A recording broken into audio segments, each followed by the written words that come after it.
Hey everybody, what's happening? This is your boy Rajheem, and today I'm coming to you as the spokesperson for our new TV series called Unspoken.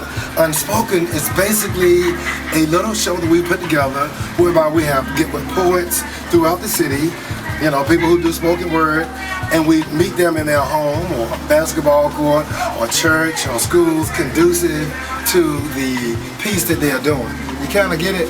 Yeah. So we're doing that, and we're doing it all over Atlanta. So the purpose of our show basically is to give a platform for those individuals to showcase their poetry talent. Today we have three fabulous artists. This is going to be coming before you on this show. We have Hank Stewart, who we have dubbed as the ambassador for spoken word here in Atlanta. He's going to be coming up first. Secondly, we're going to have Last Forever. I've had the opportunity to collaborate with Last Forever. He is a great artist, great co-host here in Atlanta. And also with Night Owens. It's going to be in that order. She's going to be our finalist. Night Owens, who goes by Night Vision. I've had the opportunity to co-host with her over the years. Great poets. So just sit back, and you're going to be in for not a rude awakening, but for a beautiful awakening right here with your host on Unspoken. Stay with us.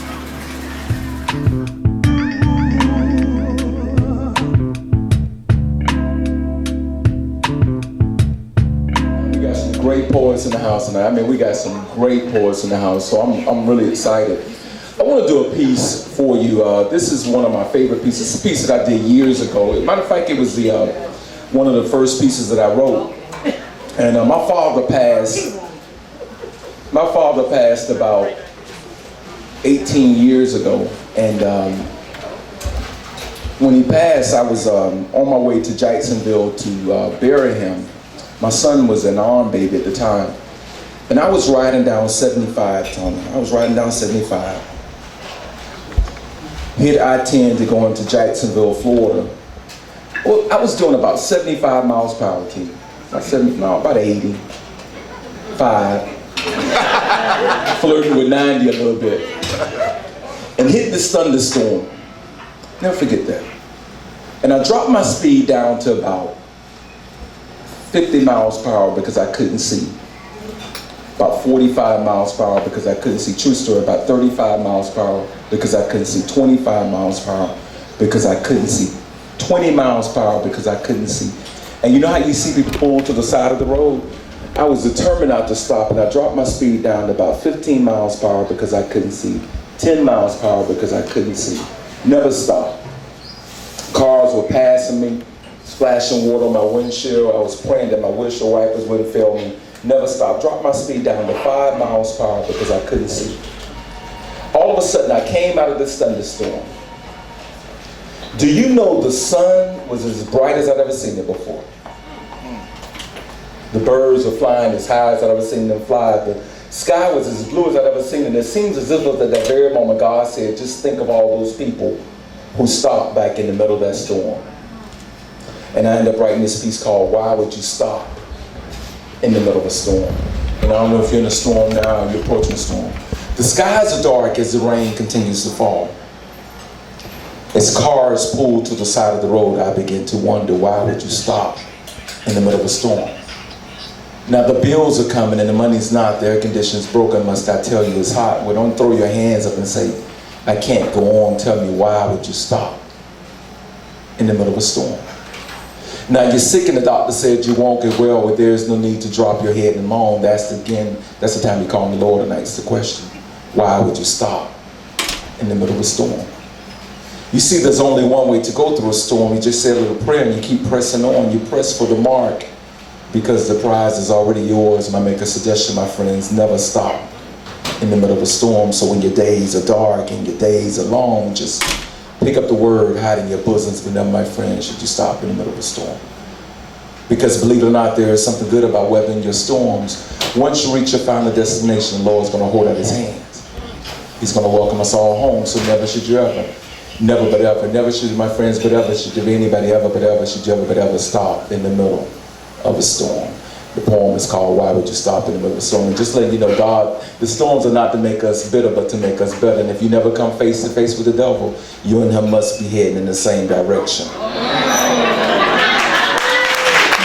called Why Did This Stop? Facebook, got me on Twitter, at Hank Stewart, LinkedIn. You can find me. Go to YouTube. I got some workouts on YouTube. Go to my website and like should sign up on our email and get all the things that we're doing. All right, Rajheem and Hank Stewart on Unspoken. Peace. Most dudes are quick to tell you in every other sentence that they're a grown-ass man. Until you remind them about their responsibilities like taking care of your children, man. See, sitting on your mama front porch sipping on a glass of lemonade don't make you less than a man. But 30 years old still living in your mama house means you ain't ready for no spouse. See, real women want real men. Not men they're gonna have to constantly clean up after, run behind to take care of their stinking, raggedy ass. I only said that because that'll be the last words you hear out their mouth when they kick you out their house with your stinking, raggedy ass. Come on now, women, y'all know if they can't fix it, buy it, or pay a bill, that means they stinking ass gots to go. And no, don't worry about coming home trying to pack your stuff all slow with that sad look on your face like you ain't got nowhere to go. Cause it was your mama house when she met you, it'll be your mama house when you go, so no, you can't stay. Not a now another day. So give her key back, the money you owe her, call Tyrone to be on your goddamn way. I ain't a woman, but growing up with women, I understand a woman's needs. A woman want more than a dude that can have sex and smoke weed all day. Cause a dude will plan out his day just to do that all day. Have sex and smoke weed. And everybody knows what happens after smoking weed. That means you created an extra mouth to feed. Come on now, women, y'all know. Cause y'all be the ones running in the store while they sitting in the car just to pick up the cigarillos. And that's how it all started. See, women, y'all be creating bullets that you can't dodge. Ain't nothing wrong with giving up your cookies free of charge, but at least let the dude take you out on one date. I know most of y'all ain't did it in so long that you can't wait. And no, you can't hate. Cause this is who he was when you met him and who he will forever be. So stop trying to change a tree that don't move into a moving car. And if you do, let me know how far you get, just so I can buy some stock in that it. Even though Jay got away with a glove that didn't fit. And that's just like me trying to put on a lifestyle when I know it ain't gonna do nothing but squeeze my wrists. So I choose and I pick until I find the right fit. Just because someone says that they're grown doesn't always mean that they're suitable for a relationship. There's some things that require a little bit more time for you to be patient with. So be patient with the men you pick. Because the men you pick may only come with dick. And it may be 6 months down the line before you realize that that was just it. And that's just it. It's a sad truth, but an ugly truth. But the truth is the truth. So investigate that it before you wind up with a grown-ass man that can't give you nothing but a piece of it. Thank y'all so much. I want to introduce my friend, my poetry friend, Last Forever Seller, Last. How you doing, world? It's real good to meet you. Good to be here. Man, it's an exciting project that you guys are working on. I'm really happy to be a part of it. And we are very, very excited to have you here. I had the opportunity to visit you on this past Sunday at Love Jones out in Atlanta at the Marley's. Mm-hmm. And you did an outstanding job there. We were able to capture that as well.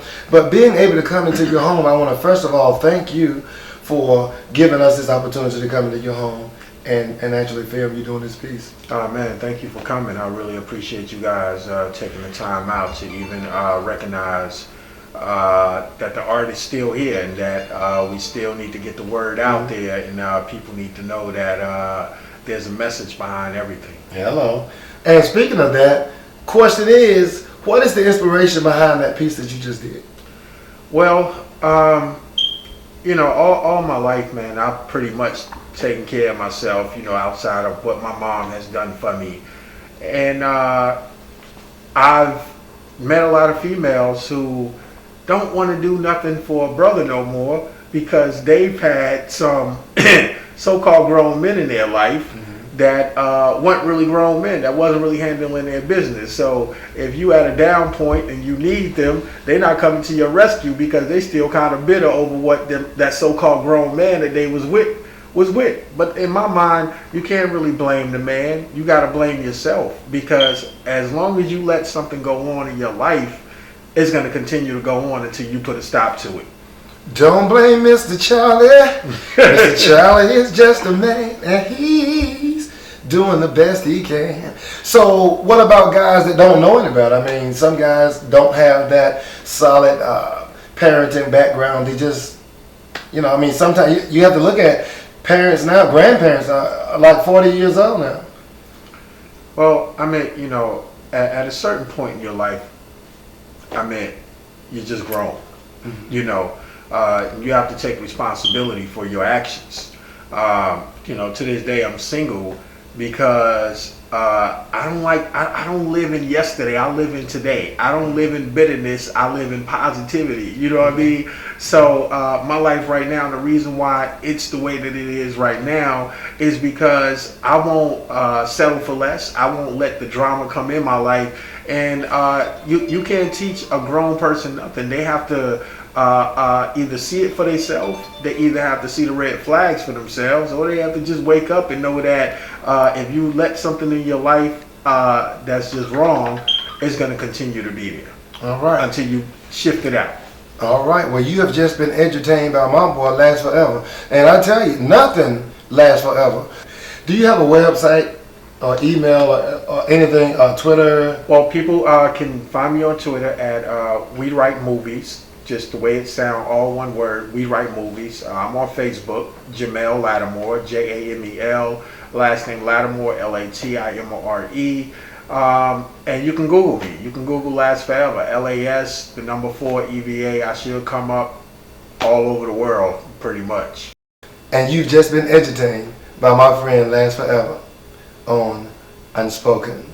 Peace. And even embraced, I remember you touching your hands on my face, trying to wipe all of my pain away. You were so strong and that was so weak. The pain so intense, my throat hurt to speak, my eyes couldn't see, my mind couldn't see me. Being without you, you're all that I knew, all that we've been through. How could we not conclude? You're more than my man, you're my best friend. And then when the thick seemed to turn to the thin, so I can't comprehend these changing events. He took a walk in them blocks and haven't been seen. Since you went away, I've been down and lonely. Damn. Since you went away, I've been thinking about you. Since you went away, I've been down and lonely. Since you went away, I've been thinking about you. See, I met him on the corner of a Destiny and Tragedy Street. He was a street hustle away from poverty, choosing stardom in the streets. Yet when our eyes did meet, yo, I knew instantly, yo, he was meant for me. Many perceived he was cruel, dangerous, and angry, said he packed gats and lacked family stability. I guess no one saw what I did see. See, I saw a king. I saw a king in need of a queen to bring out this hidden love deep. This hidden love I would seek, even if it took me to the brink of being extinct. I saw him just that worthy, this beautiful indigo hue of a man whose heart was so hardened. His heart was so hardened, it was even hard for me to get in. But I did. And together we lived. I went to work, he even got a gig. I mean, our love was blessed. I'm talking truly heaven sent. I love the way we talk logic and nonsense, laid in the bed naked and burning incense, and the way he touched me mentally. Yo, that shit was passionate. Yet all of this bliss was short-lived because his revenue was below the way he once lived. So he let go of his gig and he started street hustling again. Yo, I tried to convince him his twisted motivation would be the end of him, but he's a hard-living victim with the street life embedded in him. Inside deep, I knew he couldn't give up the streets for me. It wasn't no lack of love, it was just the streets was a part of he. The streets had raised he since he was a baby, yet it pains me daily that I couldn't save my beautiful king from living dangerously. So reluctantly, I released he back in the place not meant for me, and our last embrace took place in eternity. And there I watched the streets embrace my king wholeheartedly. There on the very corner where our eyes did meet, on that corner of Destiny and Tragedy Street, the corner. Yeah, my name is Night. Since you went away, I've been down and lonely. Yeah. talking. That's what's you up. know how we operate. I know, right? We got like 10 years in this thing. Probably. Neo Soul years back with Tracy. That's what's up. It We was really doing is. the thing. Yeah, So, we're still doing it. We here. We connected here. like the dots. So obviously, 5 points, you know, baby, in the ATL. You got the Coca-Cola, Marietta, Decatur Street. This is where it all goes down, right in the ATL. This is what it is. And you've been one of the movers and shakers ever since before I met you. We met in like 04 or something like that. We started doing Neo Soul. Yeah, you still doing the damn thing. Hey, you know, when your passion, what can you do? Like you know, you elevated to another height. And here we are, we connected like the dots. So it was meant to be. That's it.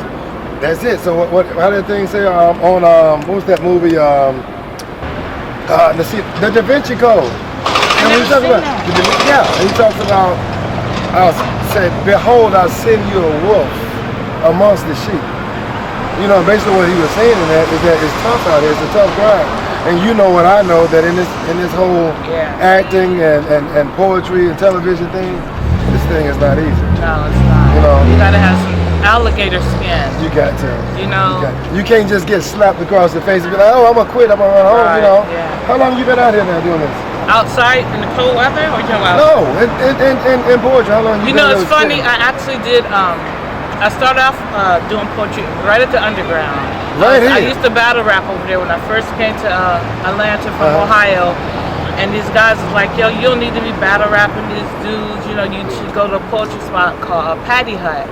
And so I went to the Patty Hut. I was real scared, real shy. And I had somebody actually get on the mic with me. And I was like, I don't know these people. So they got on the mic with me. One guy's like, Triple O, they held my hand.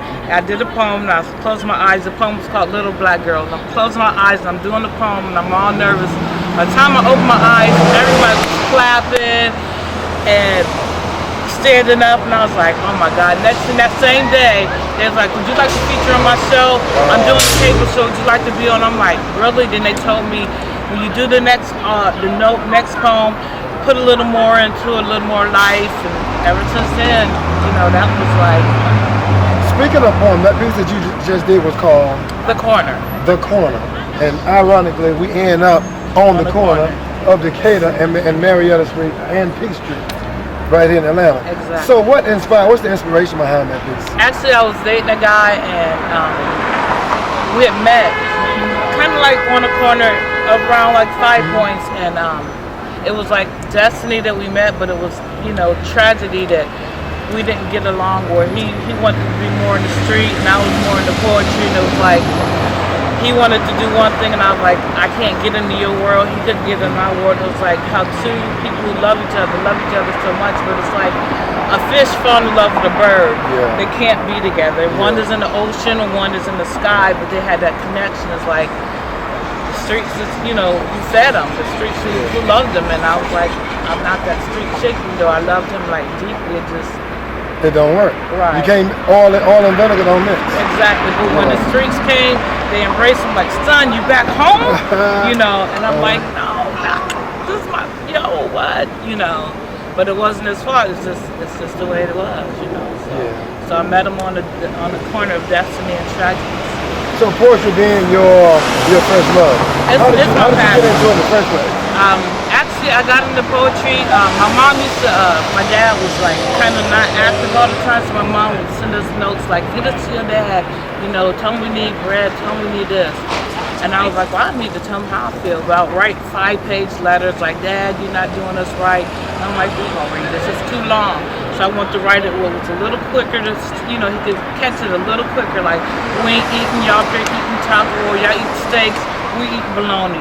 Y'all got electricity, we doing homework by the lights of the street. So I needed him to feel exactly how I was feeling without being like 5 pages, like reading that shit.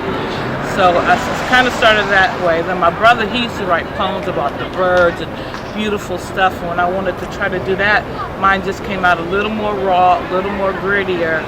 So it was just like, that was just my way of being able to speak without actually crying and breaking down. Like, you know, you never talk to somebody like, and you, and you're gonna love me. Yeah, I know what you said. Yeah, or you might be talking to somebody and they interrupt you, whereas the poem, just go ahead and say what you want to say and express how you want to say it, and there's no interruption. So, and it just became a passion. It was like my way of speaking without breaking down and crying, because I can get emotional, especially when I'm talking like,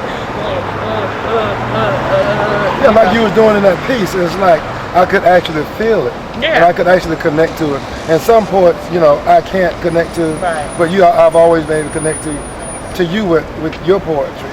And with that piece that you just did, I could actually feel it. I could actually feel the hurt. Yeah. You know, deep down inside. We've all been in a relationship that's gone bad and gone sour.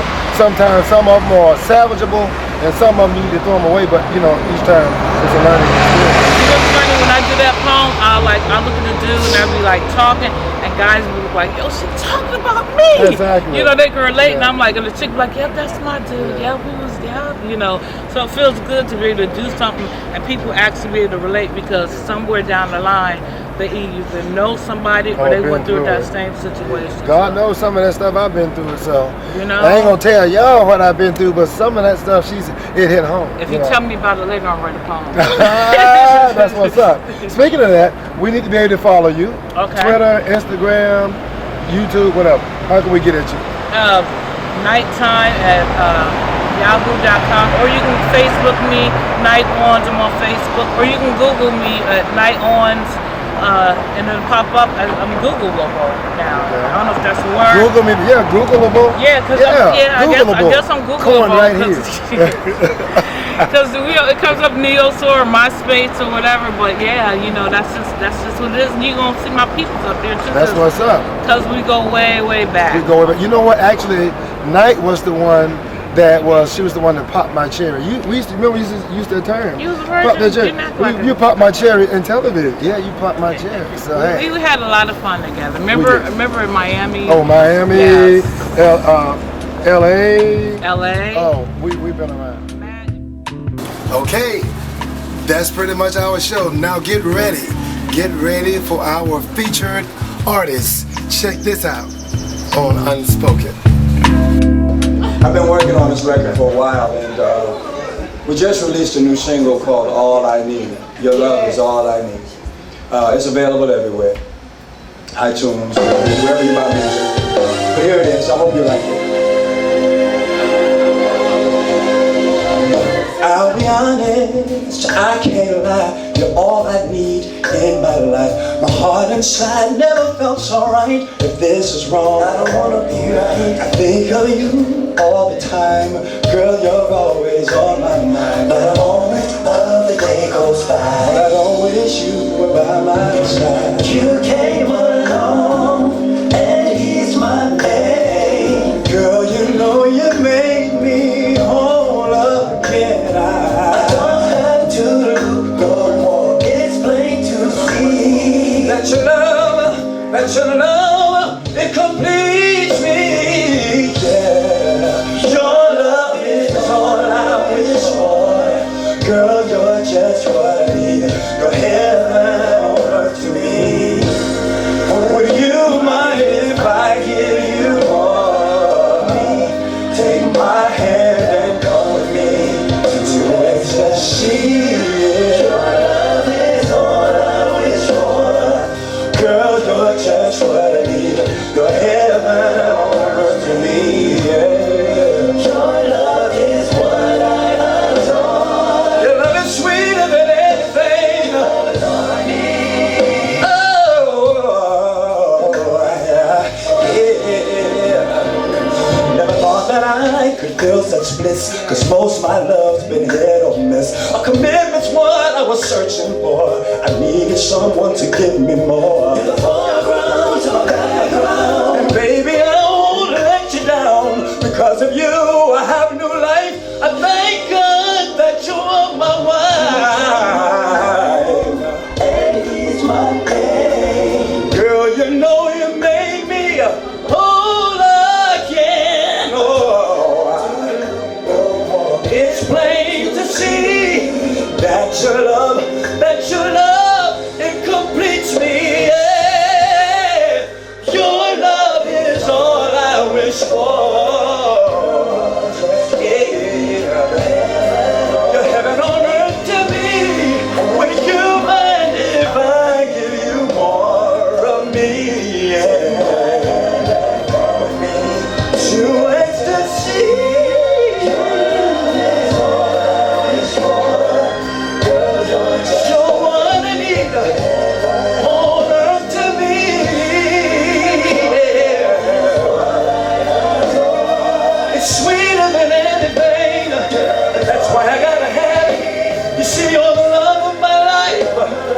you, I'd make the sacrifice, and I wouldn't think twice.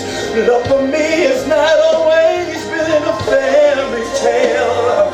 In my past, love has always seemed to fail, but then I found you, and my love is here for you to share without a care, 'cause my love will always be there.